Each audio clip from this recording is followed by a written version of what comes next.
వాయువ్య బంగాళాఖాతాన్ని ఆనుకుని ఒరిస్సా, వెస్ట్ బెంగాల్ పరిసర ప్రాంతాల్లో ఏర్పడ్డ అల్పపీడనం బలహీనపడ్డట్టు విశాఖ తుపాను హెచ్చరికల కేంద్రం తెలియజేసింది.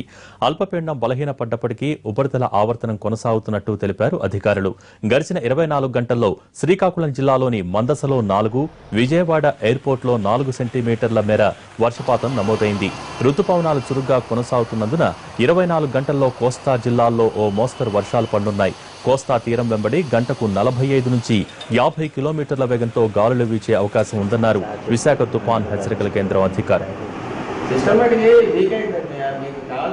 రోజున వాయువు బంగాళాఖాతం మరియు దానికి పరిసర ప్రాంతాల్లో ఉన్నటువంటి ఒరిస్సా తీరం మరియు గ్యాంజెటిక్ వెస్ట్ బెంగాల్ ప్రాంతంలో ఏర్పడినటువంటి అల్పపీడనం అది క్రమంగా బలహీనపడుతూ ప్రస్తుతానికి అది పూర్తిగా బలహీనపడింది.